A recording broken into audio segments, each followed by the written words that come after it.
programa Aprendiendo con Rosy Palacio y hoy vamos a hablar sobre el 4 de julio. ¿Por qué celebramos el 4 de julio? Estados Unidos se formó nación, se independizó de Gran Bretaña. Pero vamos a buscar un poquitito más, vamos a indagar un poquitito más sobre la historia para que la gente sepa, porque ¿qué pasa? Sí, la Declaración de Independencia fue adoptada el 4 de julio de 1776 y así nació América. Los ciudadanos estadounidenses celebran el cumpleaños de Estados Unidos con festividades, desfiles, fuegos artificiales, bengalas, parrillas, barbecue y otras actividades festivas. Te voy a decir que en la parte del norte, o sea, fuera de lo que es Miami, las casas las adornan espectacularmente lindas, les ponen bandera, les ponen lo que le dicen para el 4 de julio, de todos los colores de la bandera. Es bien bonito, es bien. Tú sales ya de aquí a 2 horas fuera de Miami. De hecho, mi hijo viajó hasta el centro de la Florida y dice que ya todas las casas estaban completamente adornadas. Qué diferencia, ¿no? Pero bueno, vamos a continuar. Dice, América declaró su independencia de Gran Bretaña. Para comprender completamente el significado del Día de la Independencia y lo que sucedió en 1776, debemos de retroceder un poquito en la historia, que es lo que quiero hacer hoy. Dice, antes de que Estados Unidos fuera su propio país, estaba compuesto por 13 colonias establecidas por Gran Bretaña. La primera colonia se estableció en Jamestown, Virginia, en 1607. Los países europeos, especialmente Gran Bretaña, continuaron colonizando América durante el siglo XVII y buena parte del siglo XVIII. Aproximadamente en el 1775 habían 2.5 millones de colonos que vivían en las 13 colonias. Los estados son New Hampshire, Massachusetts, Connecticut, Rhode Island, Delaware, New York. Bueno, vamos a enseñarles aquí lo que tengo. Aquí están. ¿Ok? Aquí están las 13 colonias, que es New Hampshire, Massachusetts, Connecticut, Rhode Island, Delaware, New York, New Jersey, Pensilvania, Maryland, Virginia, Carolina del Norte, Carolina del Sur y Georgia. Si ustedes ven, son hasta aquí, me estoy mostrando el cursor mío en Georgia. Dice las moraditas, dicen colonias del norte, que es Nueva Inglaterra y Centro. Y las verdecitas son las colonias del sur. Por eso hasta Georgia le dicen sur. Esas eran las 13 colonias que conformaban en aquella época, pues, las colonias de Nueva Inglaterra. Ahora, ¿qué llevó a los colonos a buscar la independencia? ¿Por qué fuimos a buscar la independencia? ¿Por qué fueron a buscar la independencia? ¿Ok? Vamos a seguir leyendo. Dice, la aprobación de leyes como la ley del timbre en marzo de 1765, las leyes de Townshend, la ley del té, obligaron a los colonos a pagar más dinero a Gran Bretaña, a pesar de que las colonias no tenían voz en el proceso. Políticas de la corona. Esto se conoció como impuestos sin representación y rápidamente se convirtió en un pilar cadente en la fundación de la Revolución Americana. Ahora dice, eventos como la masacre de Boston, una masacre de lo que hubo, el Boston Tea Party aumentaron aún más la tensión entre los ocupantes británicos y los colonos estadounidenses. Déjenme enseñarles lo que significaba el Boston Tea Party. El Boston Tea Party, que significa motín del té, dice, el motín del té en inglés, Boston Tea Party, tuvo lugar el 16 de diciembre de 1773 en Boston, Massachusetts, en el que se lanzó al mar todo un cargamento de té. Un grupo de colonos disfrazados de indios arrojó al mar la carga de té de 3 buques británicos. Fue un acto de protesta de los colonos estadounidenses contra Gran Bretaña y es considerado un precedente en la guerra de los Estados Unidos. O sea, no era solamente en 1776. Ya esto venía andando. Entonces habían protestas. Se disfrazaron de británicos y votaron todas, porque ¿qué hacían ellos? ¿Qué hacían los británicos? Venían para acá X cantidad de tiempo Entonces, todas las cosechas se las querían llevar y aparte de eso había que pagar impuestos, había que hacer esto, había que hacer lo otro. Era una monarquía completa para los colonos. Pero yo estaba leyendo que ellos estaban, muchos de ellos estaban tranquilos, les gustaba la situación. O sea, me parece algo como muy parecido a lo que está sucediendo ahora, ¿no? Que la cosa no está buena, pero estamos en confort, y para qué vamos a hacer algo, y para qué vamos a levantar las manos. Entonces, ¿qué sucede? Que había muchos que estaban en confort, pero había otros que decían, esto no puede ser, esto no puede ser. Entonces, vamos a tener que hacer algo, tenemos que hacer algo. Entonces dice, tras eso, esas tensiones estallaron en abril, cuando la guerra también, porque hubieron batallas del Lexington y Concord en Massachusetts, cuando las fuerzas británicas intentaron confiscar, escuchen, las armas de los colonos. A los americanos no les toque confiscar las armas, porque algo va a pasar. Y aquí sucedió. Trataron de confiscar las armas. ¿Y para qué ustedes creen que trataron de confiscar las armas? Porque sabían que era la única forma de que ellos no se podían defender si les quitaban las armas. Fue la primera vez que las milicias coloniales lucharon contra las tropas británicas y por tanto comenzó la guerra revolucionaria estadounidense. Entonces, ellos estaban defendiendo, toda esta gente que estaban aquí, eran 56 hombres valientes, de los cuales siempre se nombran 3 y 4, pero eran 56 hombres valientes. Por supuesto, de esas 13 colonias, habían 5 estados que no estaban de acuerdo, que no querían firmar la independencia, ya bien sea porque tenían temor de que viniera la guerra, que fue lo que vino, de que tuviera temor de que murieran muchas personas, ya bien sea porque no pensaban igual, quién sabe. Yo no estoy en la mente o no estuve ni siquiera me puedo tratar de meter en la razón por la cual dijeron que no.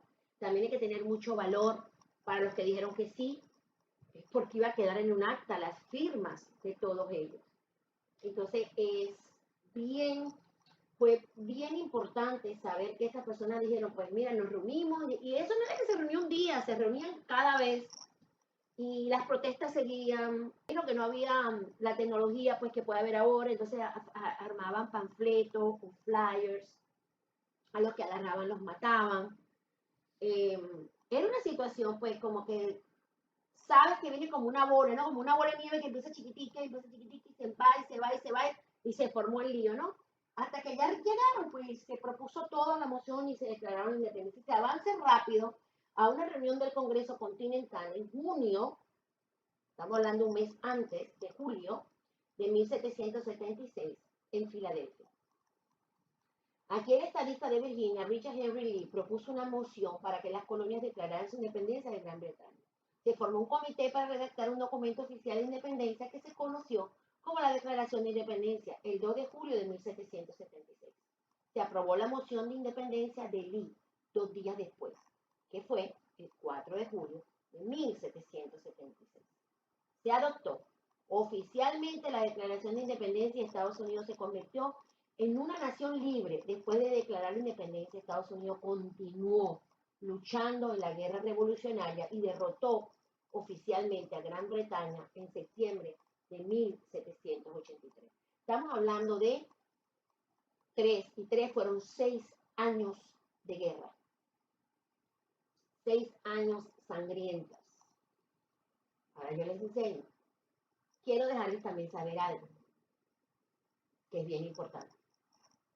Una pequeña verificación de hechos muestra que todos los 56 firmantes de la Declaración de Independencia eran cristianos. La mayoría de ellos, 32, eran episcopales.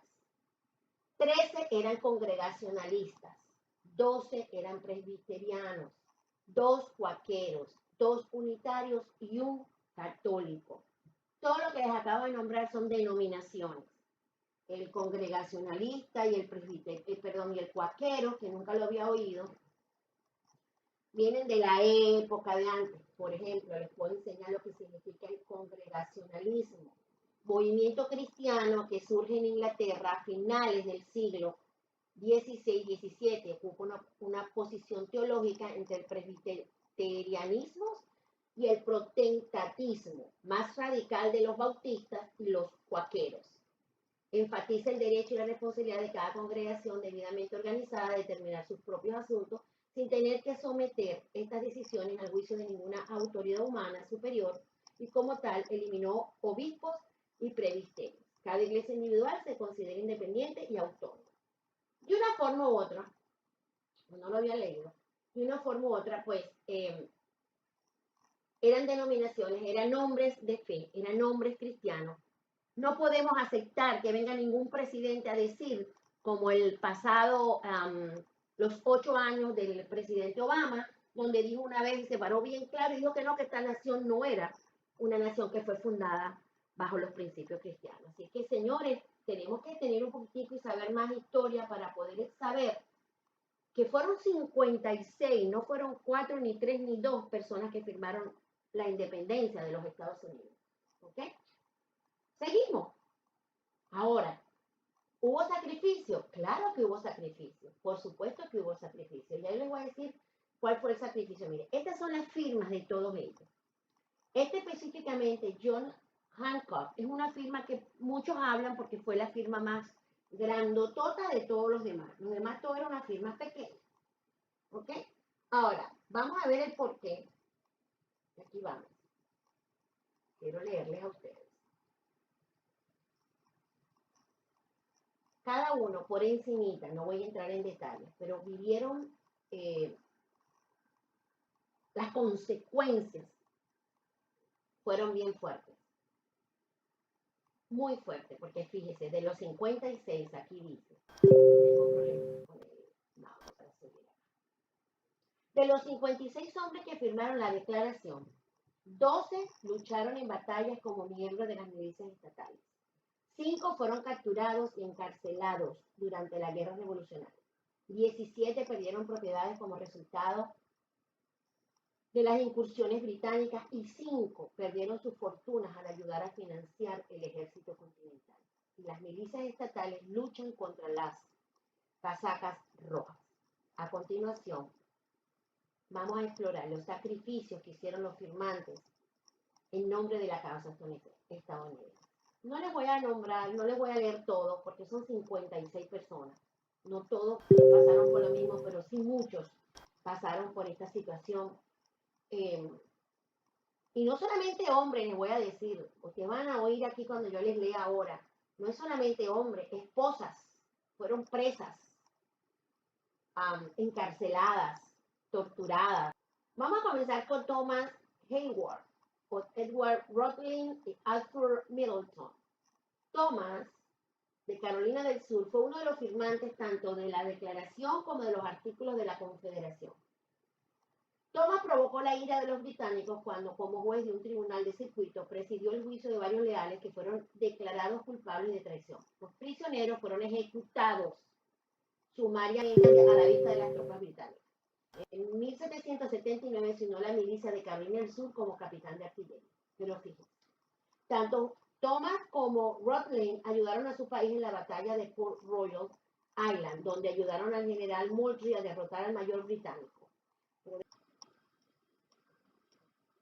Ellos fueron parte de las milicias y lucharon contra los británicos. ¿Qué hicieron entonces los británicos? Durante la ocupación británica de Charleston, el comandante Balfour ordenó la incautación de muchas propiedades en Charleston, incluida la de Hayward y Middleton, que sería Thomas.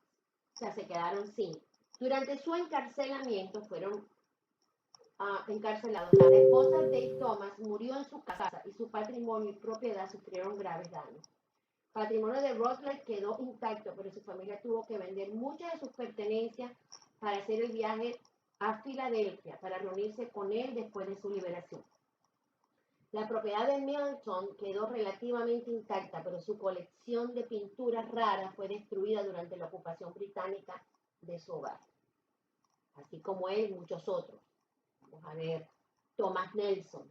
Nelson heredó una gran fortuna familiar, gran parte de la cual utilizó para apoyar el esfuerzo estadounidense. Él pagó personalmente el viaje de regreso a casa de 70 soldados que había dirigido para encontrarse con los británicos en Filadelfia durante el verano de 1778.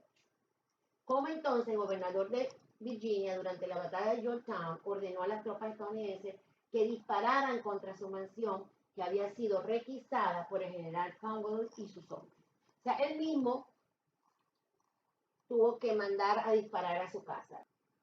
Ricardo Stockton, otro más de los que firmó. Aunque Stockton estaba escondido en ese momento, finalmente no escapó de la captura. Un traidor llevó a los británicos a su posición en noviembre de 1776. Estuvo cautivo en Amboy, New Jersey, y luego fue enviado a la ciudad de Nueva York, donde fue encarcelado en una cárcel reservada para delincuentes comunes. Indignado por su trato, el Congreso trabajó con el general británico William Howard para obtener su liberación. Walton, otro más. Al mismo tiempo que Walton estaba prisionero, porque a él lo agarraron prisionero, los británicos capturaron a su esposa Dorothy. Fue encarcelada en una isla de las Indias Occidentales y finalmente fue liberada después de un intercambio de prisioneros durante el confinamiento de los Walton. Los británicos saquearon su casa. Lewis Morris, de Nueva York, se desempeñó como general de división en la milicia estatal. Morris se dedicó a reclutar hombres para servir en la milicia y ayudar a mantener los suministros, lo cual era un problema constante. Durante casi toda la duración de la guerra, los británicos ocuparon su casa, Morrisania, y lo utilizaron como cuartel general. Esto obligó a Morris a vivir de sus amigos y socios cercanos hasta que terminó la guerra en 1783.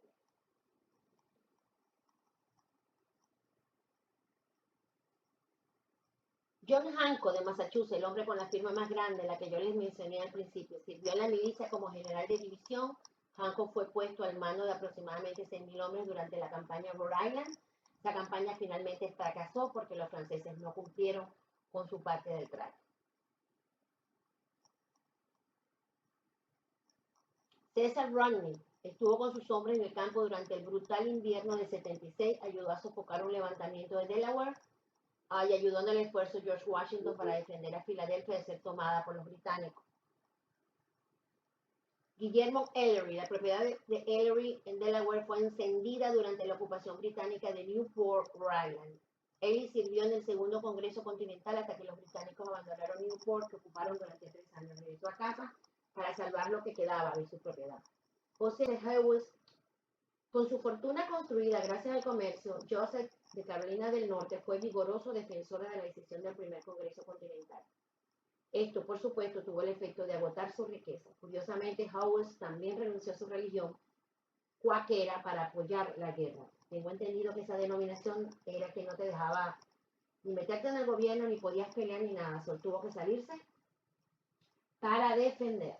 James Smith fue uno de los primeros criar hombres para la posibilidad de defender su estado natal, un deber que asumió a partir del 74. Benjamin Harrison se quejó en una carta del gobernador William Livingston de New Jersey de que sus deudas se habían acumulado sustancialmente debido a los estragos y saqueos de los británicos. William Floyd. Los británicos saquearon su propiedad y obligaron a su familia a huir. Aunque llegaron a salvo a Connecticut, su familia se quedó sin hogar durante la guerra. Guillermo Hooper sobrevivió a los asaltantes británicos que buscaban capturarlo a él y a su familia. Él y su familia huyeron de Wellington después de que cayera en manos de los británicos. Aunque gran parte de su propiedad fue destruida, él y su familia se reunieron al final de la guerra. Todos terminaron sin nada. Salón Lyman. Los británicos destruyeron la casa y la plantación de Lyman Hall of Virginia. Afortunadamente su familia escapó antes de que llegaran los británicos y se mudaron al norte para estar con él.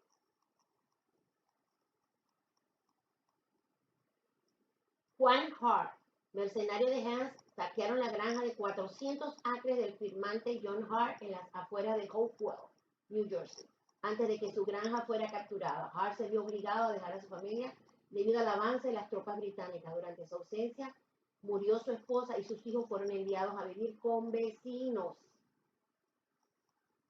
Benjamin Franklin fue el que yo pienso que menos hizo, era un embajador y pues nada, se quedó sin nada, eso sí, y porque tuvo que financiar la guerra y económicamente pues se quedó sin nada.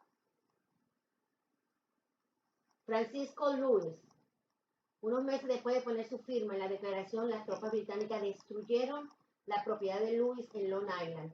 se llevaron a la esposa de Louis y la metieron en prisión donde la torturaban regularmente. Bajo la dirección de George Washington, finalmente fue devuelta en un intercambio de prisioneros 2 años después. Thomas McKean. Los británicos lo atacaron. Tuvo que mudar a su familia en 5 ocasiones debido a las incursiones tanto de los británicos como de las tribus indias locales. Guillermo Whiteley luchó contra el general Burgoyne en las batallas de Stillwater en Saratoga, comúnmente señaladas como el punto de inflexión para los estadounidenses en la guerra. Al año siguiente, Whiteley participó en la recuperación de Rhode Island. Oliver Wolcott también comandó a miles de hombres en la batalla de Saratoga. Wolcott trabajó incansablemente para reclutar para la milicia de Connecticut, que como el ejército en general carecía del número de sus filas.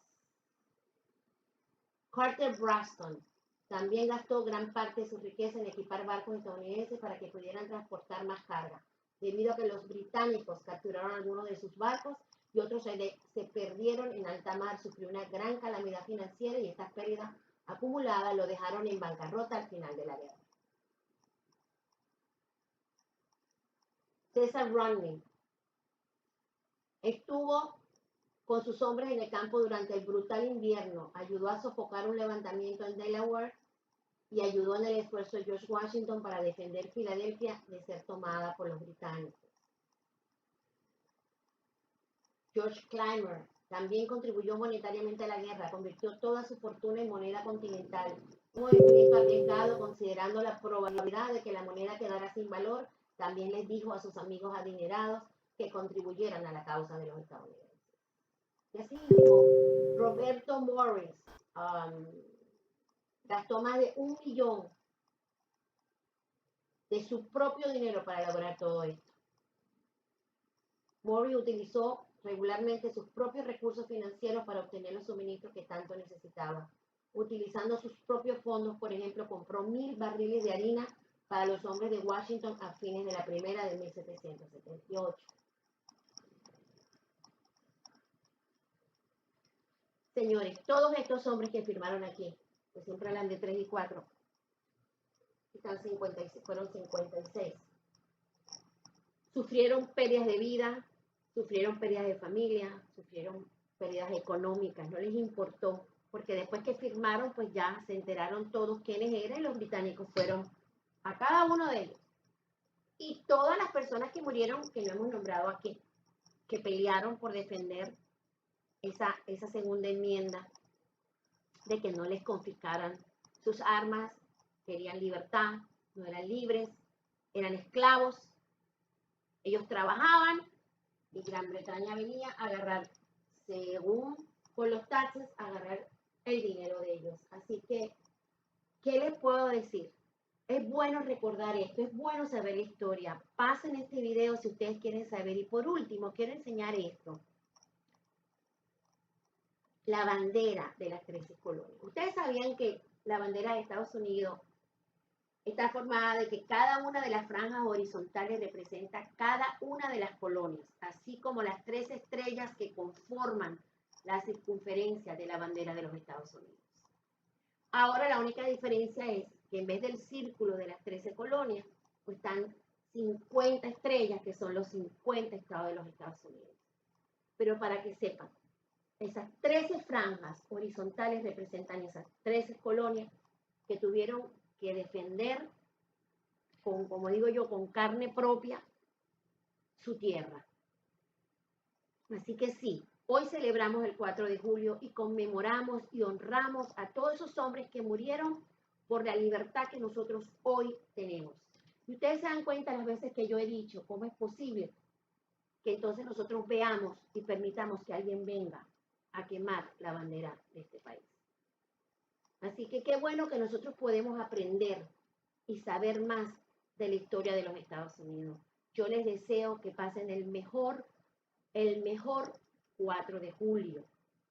Si te gustó este video, compártelo, porque es parte de la historia. No es muy largo y por lo menos puedes tener una noción de saber por qué realmente hoy es la independencia de este país, que es Bueno, yo estuve leyendo, es el país que lidera, es el país que va adelante, es el país que por eso ha sido un país tan próspero, porque siempre ha puesto a Dios. Ustedes sabían que antes de que todos ellos se reunían y tomaban decisiones, se arrodillaban y oraban antes de tomar decisiones.